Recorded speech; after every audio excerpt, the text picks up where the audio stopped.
Selamat pagi jemaat Tuhan yang luar biasa. Ada sukacita pagi hari ini. Amin. Haleluya. Allah kita Allah yang luar biasa. Dia Allah yang sungguh baik dalam kehidupan kita. Mari kita ambil waktu untuk bersyukur kepada Tuhan pagi hari ini. Kita bersyukur buat kebaikan Tuhan yang luar biasa dahsyat dalam kehidupan kita. Terima kasih Tuhan, terima kasih Bapak. Kami mau memuji dan memuliakan Engkau pagi hari ini. Haleluya, haleluya. Amin. Haleluya.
pemenang. Amin. Haleluya. Mari siapkan hati kita Bapak Ibu Saudara. Kita percaya bahwa Tuhan kita luar biasa, Tuhan kita dahsyat, Tuhan kita ajaib. Tuhan tidak pernah memberikan sesuatu yang sia-sia atau sesuatu yang gagal dalam kehidupan kita. Dia Allah yang tahu semua persoalan kita. Dan mari itu Bapak Ibu Saudara pagi hari ini siapkan hati Bapak Ibu Saudara untuk siap ditaburi oleh firman Tuhan. Terima kasih Tuhan. Terima kasih Bapak.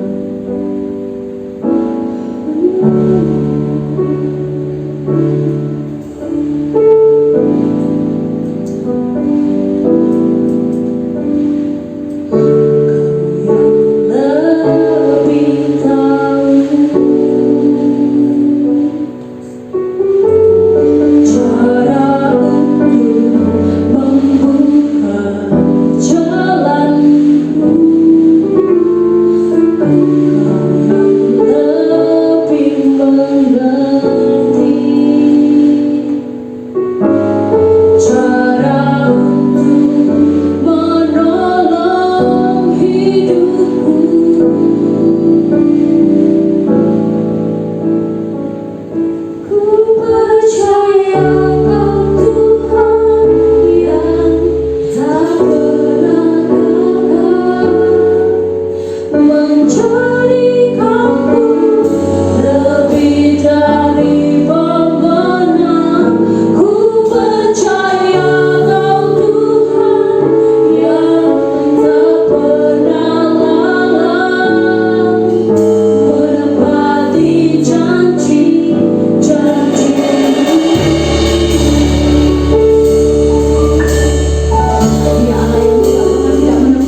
Baik, Salam Bapak Ibu Saudara.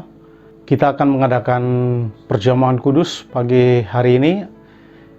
Saya berharap Bapak Ibu sudah dilayani oleh para pemimpin masing-masing, baik di rumah atau dimanapun saudara ada bersama dengan pemimpin saudara dalam kelompok sel saudara, atau kepala keluarga bisa melayani anggota keluarganya. Sebelum kita melakukan perjamuan kudus hari ini, saya akan membaca satu ayat buat Bapak Ibu Saudara di dalam 1 Korintus pasal 15 ayat yang ke-57 berkata seperti ini. Tetapi syukur kepada Allah, Ia memberikan kepada kita kemenangan melalui Yesus Kristus Tuhan kita. Alkitab berkata syukur kepada Allah karena Ia telah memberikan kemenangan. Kata telah berarti sudah diselesaikan. Kemenangan itu sudah jadi milik saudara dan saya. Mari kita berdiri sebagai pemenang, ya, melalui Yesus Kristus di atas kayu salib dalam pengorbanannya. Kemudian pada waktu Dia bangkit dari antara orang mati, iblis sudah dikalahkan dan kemenangan terjadi. Dan Rasul Paulus juga berkata bahwa kemenangan itu diberikan pada gereja, yaitu saudara dan saya. Hari ini jangan izinkan apapun menaklukkan hidup saudara, termasuk persoalan-persoalan kehidupan, kekhawatiran, ketakutan akan masa depan, atau apapun itu. Tetap percaya, berdirilah sebagai pemenang, bahwa Yesus sudah menyelesaikannya bagi saudara. Milikilah iman yang kokoh di dalam Kristus. Bagi saudara yang sakit, percaya bahwa saudara pasti disembuhkan. Bagi saudara yang bergumul dengan apapun, percaya pasti ada mujizat, pasti ada pertolongan bagi saudara. Hari ini mari kita bersama-sama datang kepada Tuhan melalui perjamuan kudus hari ini, ya, dengan iman dan percaya. Pada waktu saudara makan roti sebagai lambang daripada tubuh Kristus dan minum anggur sebagai lambang daripada darah Tuhan Yesus Kristus, percayalah mujizat terjadi bagi saudara. Haleluya. Saudara boleh angkat roti di tangan kanan saudara, arahkan hatimu kepada Tuhan, bersyukurlah, berterima kasihlah, dan katakan, Tuhan, terima kasih buat kemenangan yang luar biasa yang Tuhan telah berikan bagi saya melalui Yesus Kristus. Terima kasih buat pengorbananmu, tubuhmu yang dihancurkan bagi saya. Bapa di sorga, kami mengucap syukur hari ini. Terima kasih. Sekali lagi kami datang kepadamu Tuhan. Layakkan kami untuk mengambil bagian dalam perjamuan kudus hari ini.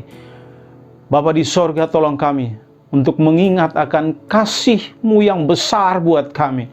Pengorbanan-Mu yang luar biasa. Kami yang tidak pantas dikasihi, tapi kami dikasihi. Kami yang tidak pantas diampuni, tapi kami diampuni. Kami yang tidak pantas diterima, tapi Engkau menerima kami. Terima kasih buat pengorbanan-Mu. Kami akan makan roti ini sebagai lambang daripada tubuh-Mu di dalam nama Tuhan Yesus Kristus. Haleluya. Mari kita makan bersama-sama.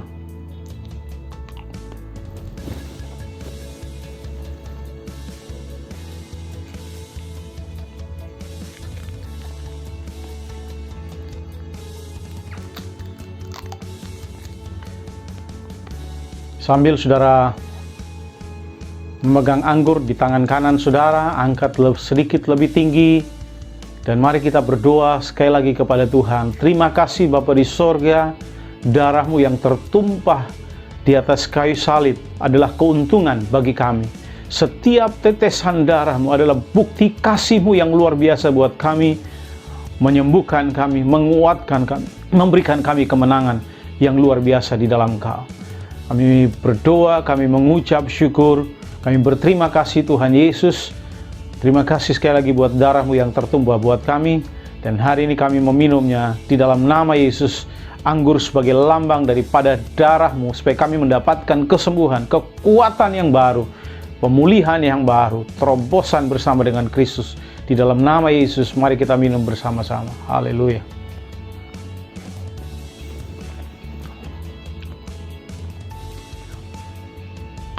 Haleluya. Mari naikkan ucapan syukurmu kepada Tuhan. Haleluya. Haleluya. Tuhan Yesus baik, Tuhan Yesus luar biasa. Terima kasih buat kasih-Mu yang besar. Terima kasih buat pengorbanan-Mu. Terima kasih buat anugerah-Mu. Terima kasih buat kebaikan-Mu. Terima kasih buat segala hal yang luar biasa yang Kau lakukan dalam hidup kami. Kami bersyukur, berterima kasih Tuhan. Haleluya, haleluya, haleluya. Terima kasih Bapa di sorga. Bagi saudara yang sakit, angkat hatimu kepada Tuhan. Taruh tangan kirimu di bagian yang sakit, tangan kananmu diangkat kepada Allah. Bagi saudara yang bergumul dengan keluarga, mungkin bergumul dengan hidup saudara, bergumul dengan keuangan, bergumul dengan apapun, percayalah bahwa Yesus sanggup menolong saudara. Percayalah tidak ada yang mustahil bagi Tuhan. Percayalah Allah sanggup memberikan jalan keluar bagi saudara. Bapa di sorga, berkati setiap anak-anak-Mu, biar kuasa darah Yesus mereka alami dalam hidup mereka. Yang sakit disembuhkan, yang lemah dikuatkan, susah dihiburkan, yang bergumul dengan persoalan-persoalan kehidupan, kami berdoa biar ada mujizat terjadi. Yang bergumul dengan persoalan hubungan, kami berdoa supaya pemulihan terjadi dalam hidup mereka. Kami memberkati setiap sedang jemaat-Mu dimanapun mereka berada. Kami berdoa supaya mereka mengalami mujizat, mengalami terobosan. Kami percaya Allah kami, Tuhan kami, Yesus kami, tetap sama dahulu, sekarang, sampai selama-lamanya. Kau sanggup melakukan hal-hal yang ajaib bagi setiap kami anak-anak-Mu. Di dalam nama Tuhan Yesus Kristus, kami berdoa dan mengucap syukur. Haleluya, haleluya. Amin, amin.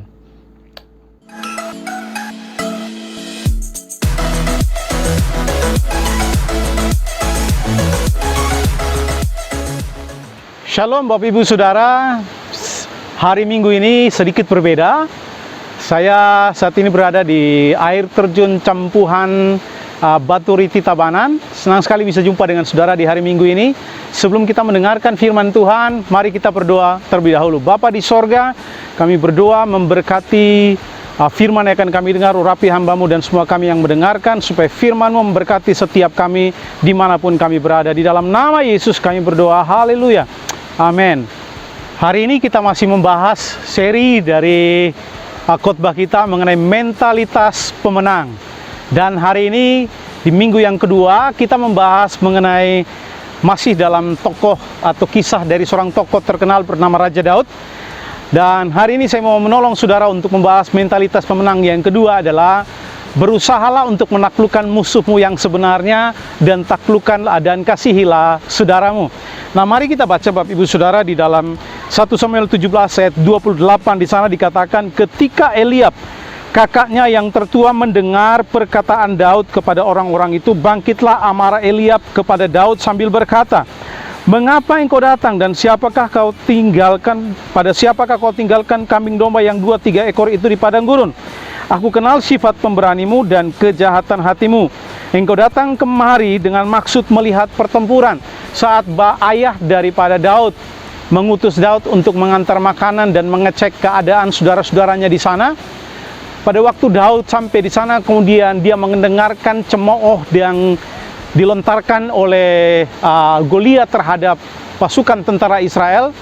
Daud begitu geram, kemudian dia bertanya kepada saudaranya, siapa orang itu? Kemudian kakaknya yang bernama Eliab berkata, hei, ngapain kamu ada di sini? Tidak cocok kamu ada di sini. Kembali dan gembalakanlah 2-3 ekor kambing domba yang dipercayakan kepadamu. Secara manusia, bisa saja Daud menjadi sakit hati atau kecewa, ya, karena dia diremehkan oleh kakaknya. Dia dianggap bukanlah seorang pemberani dan sebagainya, tetapi Daud tidak kecewa. Nah, Bapak Ibu Saudara yang dikasihi oleh Tuhan, dari ayat ini kita belajar, ya, saudara perhatikan bahwa kakaknya Eliab dan Goliat sama-sama membenci Daud, ya. Mereka menentang Daud di depan umum. Ini yang dilakukannya, tetapi perbedaannya adalah, tolong dengarkan, Goliat adalah mewakili musuh, ya, daripada Daud, sedangkan Eliab mewakili saudara dekat daripada Daud. Nah, kedua-duanya memiliki roh yang sama, ya, sekalipun kalau saudara perhatikan, saudara-saudaranya terus-menerus mengutuk dan menyerang Daud maksud saya, namun Daud tetap fokus kepada Tuhan. Dia tidak fokus kepada saudaranya yang merendahkan dia.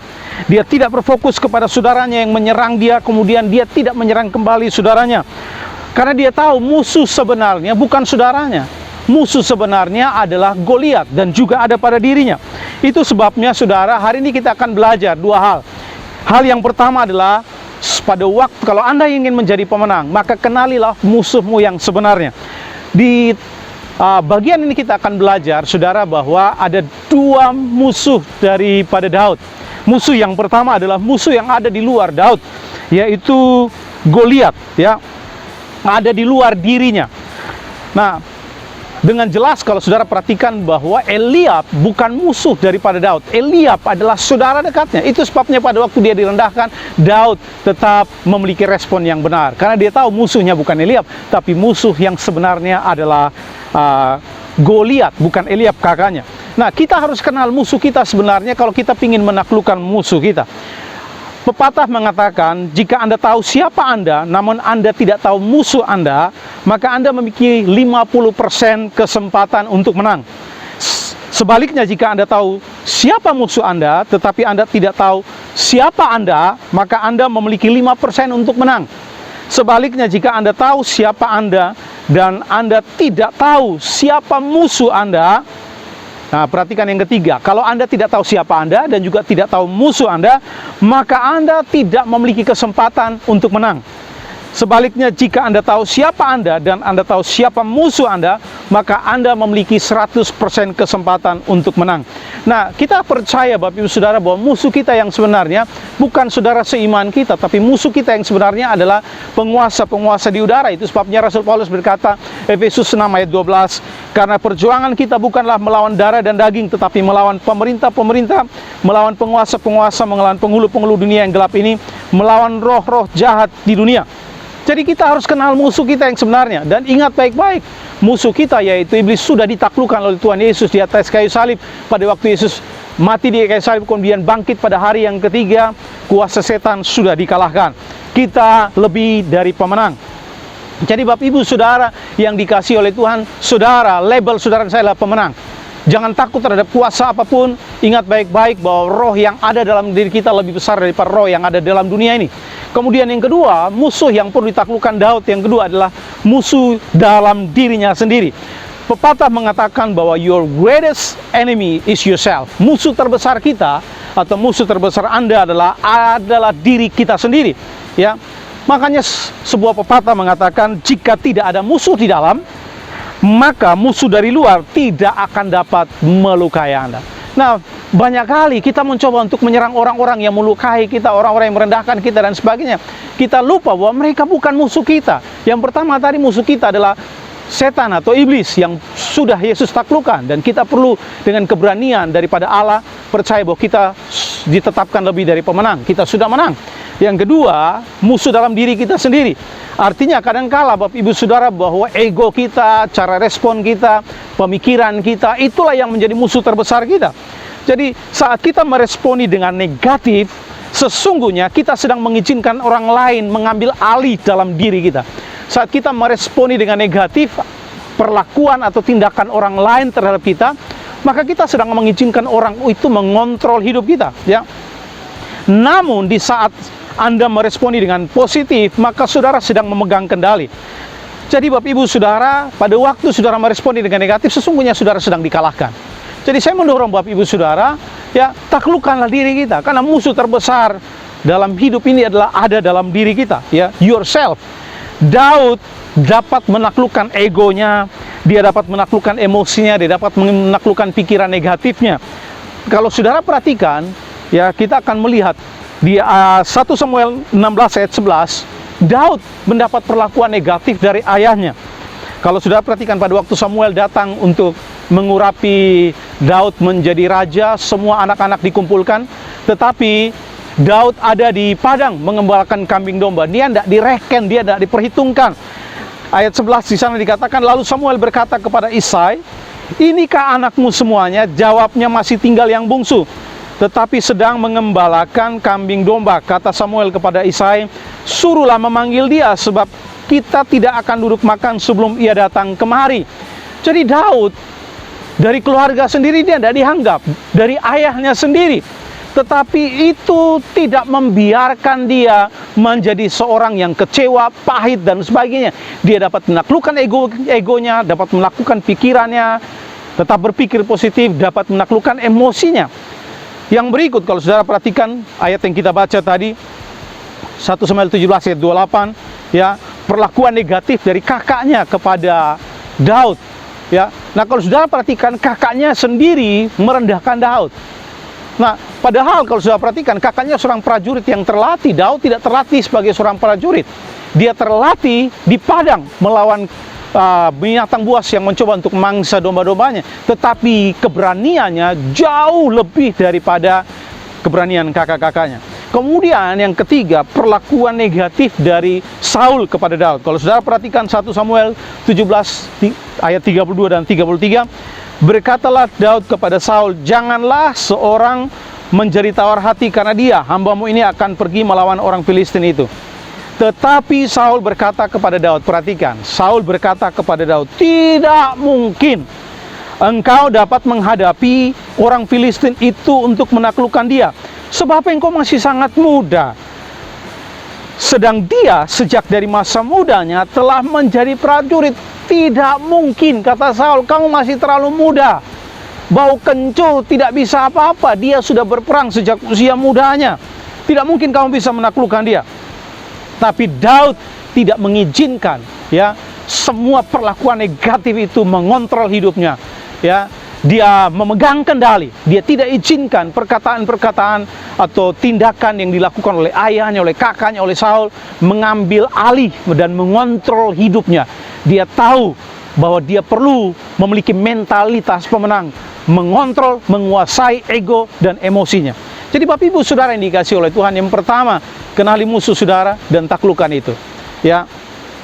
Kebenaran yang kedua, ya, yang perlu kita perhatikan saudara adalah bahwa kebenaran yang kedua adalah yang perlu kita perhatikan saudara adalah bahwa seranglah musuhmu dan kasihilah saudaramu, ya.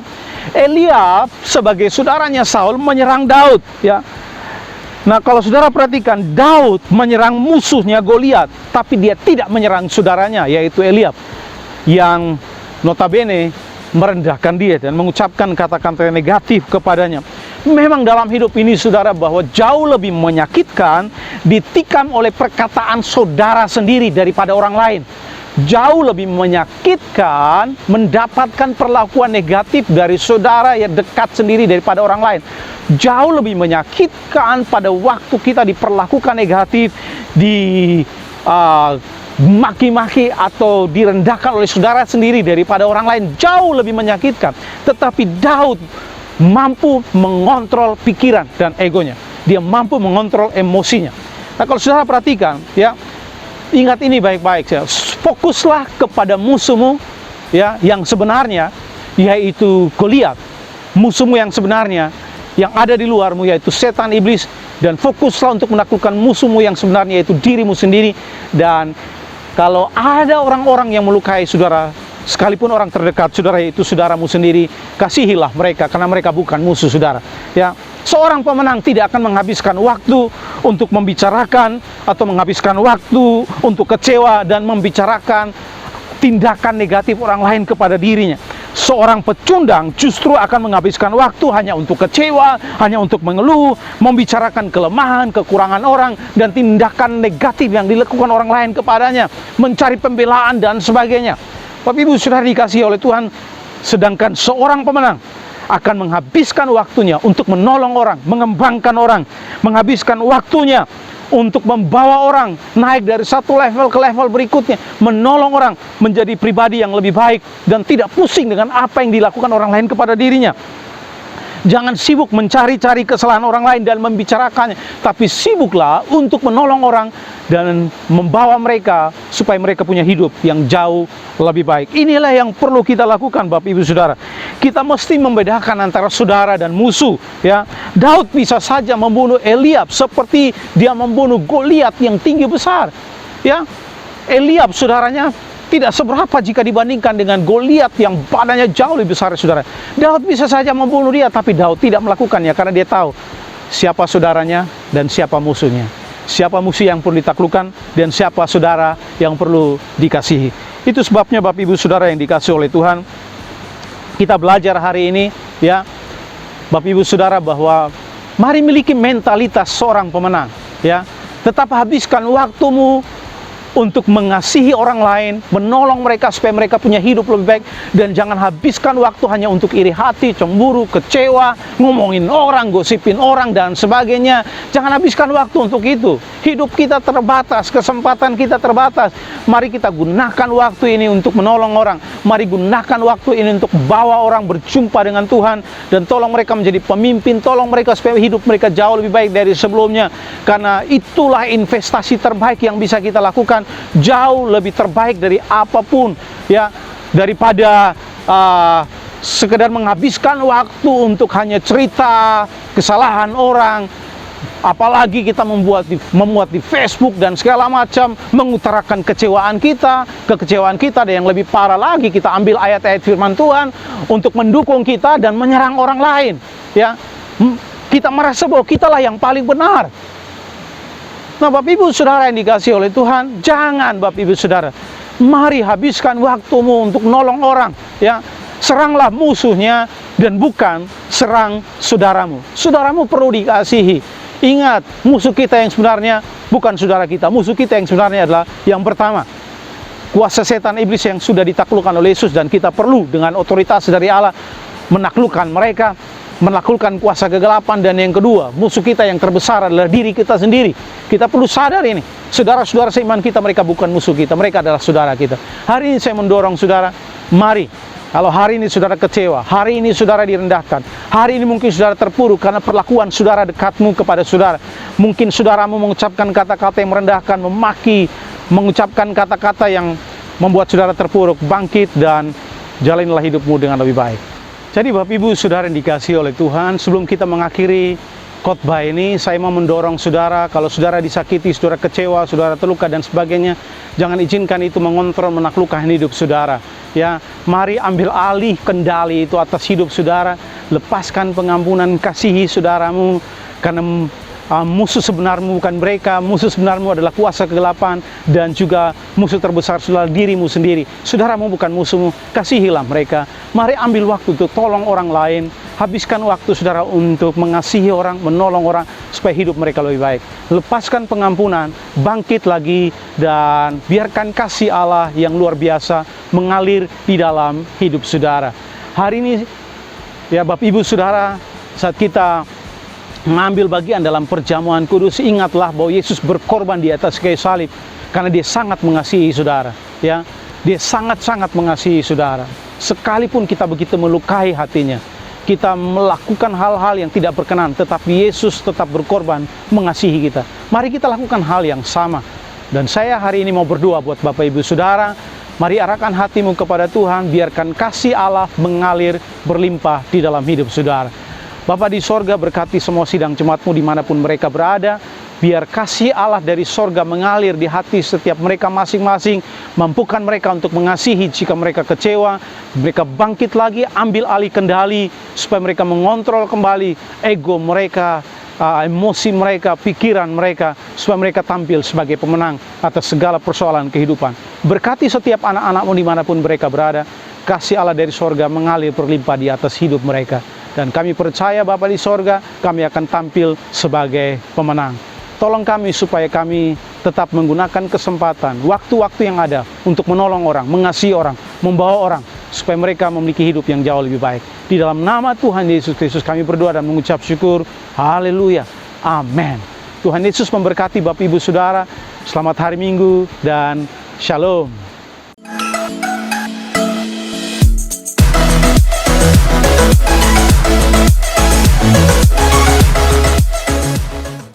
Shalom, selamat pagi Bapak Ibu dan saudara-saudara yang dikasihi oleh Tuhan. Perkenalkan, nama saya Jonathan. Saya anak ke-6 dari 10 bersaudara. Pagi hari ini saya akan membagi kisah kesaksian hidup saya, di mana sebelum saya mengenal Tuhan, setelah saya mengenal Tuhan, dan sesudah saya mengenal Tuhan. Jadi sebelumnya hidup saya sangat menderita, karena pada waktu saya di kelas 2 SMA, saya benar-benar menderita oleh penyakit, di mana 2 bulan itu berturut-turut setiap tengah malam saya muntah darah kurang lebih 1 gelas setiap malam, disertai dengan demam. Nah, setelah saya berobat di dokter pun juga tidak menemukan penyakit apa yang saya deritai. Cuma disarankan untuk minum obat, dan setiap 3 bulan itu saya minum obat dan merasa sudah sembuh. Setelah tamat SMA, saya ambil keputusan untuk datang di Bali dengan tujuan bekerja sambil kuliah. Singkat cerita, saya bertemu dengan teman saya namanya Samuel, mengajak saya untuk main futsal. Yang kedua, dia bilang bahwa kita akan ada wisuda di gereja. Nah, saya akan penasaran dengan wisuda tersebut. Nah, dalam pikiran saya, kok kita masih semester 1 tapi katanya wisuda. Nah, saya mengikuti teman saya Samuel, dan ternyata minggu itu mereka wisuda. Mereka wisuda proses kelas post encounter. Nah, minggu depannya saya diajak untuk mengikuti post encounter, di mana persiapan itu encounter untuk berjumpa dengan Tuhan secara pribadi. Nah, mulai dari itu, waktu mengikuti encounter itu, saya benar-benar digembur hati saya, membuka mata rohani saya, bahwa di sana ada tujuan hidup saya yang luar biasa. Jadi setelah itu saya dimuridkan oleh pemimpin saya, mentor saya, Pastor Ongke Ola. Dan saat itu saya berkomitmen untuk melayani Tuhan, membuka komsel, dan membawa jiwa-jiwa kepada Tuhan. Nah, 1 tahun itu saya di Bali kembali kambuh penyakit saya, dan bagi saya itu adalah penderitaan yang sangat luar biasa, di mana kembali sebelumnya penyakit tersebut sangat menderita dengan kembali muntah darah, dan bagi saya sangat mustahil untuk disembuhkan kembali, karena penyakit itu bukan penyakit yang mudah bagi saya, tetapi Tuhan menolong, memulihkan hidup saya, sehingga sampai hari ini saya benar-benar percaya akan Tuhan, akan mujizat kesembuhan yang Tuhan beri bagi saya. Waktu saya sudah mengenal Tuhan, saya memberi hidup saya untuk melayani, membawa jiwa-jiwa kepada Tuhan, dan tetap setia untuk melakukan visi Allah dalam kehidupan saya. Dorongan saya bagi Bapak, Ibu, dan Saudara sekalian, mari kita bersama-sama mengikuti Tuhan, setia dalam Tuhan, karena di sana ada pertolongan yang pasti di dalam Tuhan. Demikian kesaksian hidup saya. Tuhan Yesus memberkati.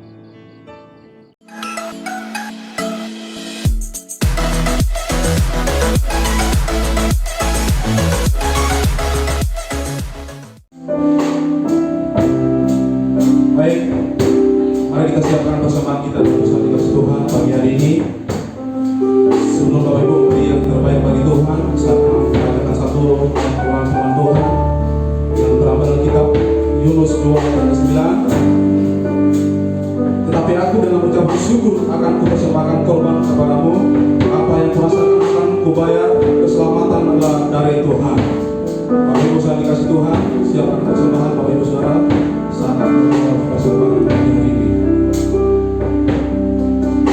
Haleluya. Terima kasih Tuhan Yesus buat pagi hari ini Tuhan. Kembali kami datang di hadapan-Mu Tuhan. Kami bawa setiap persembahan kami Tuhan. Kami tahu setiap pemberian kami Tuhan tidak akan pernah kembali dengan sia-sia Tuhan. Terima kasih Tuhan Yesus memberkati setiap tanah-tanah memberi Tuhan dimana mereka berada Tuhan.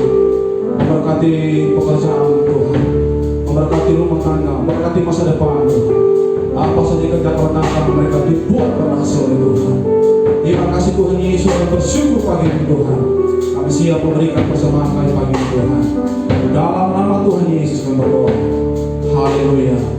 Amin. Selamat memberi, Tuhan Yesus memberkati. Selamat memberi, Tuhan Yesus memberkati.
Baik, Bapak Ibu Saudara, kita akan menutup ibadah kita. Mari arahkan hatimu kepada Allah dan berdoa, percaya bahwa minggu ini akan menjadi minggu yang luar biasa dari minggu-minggu yang sebelumnya.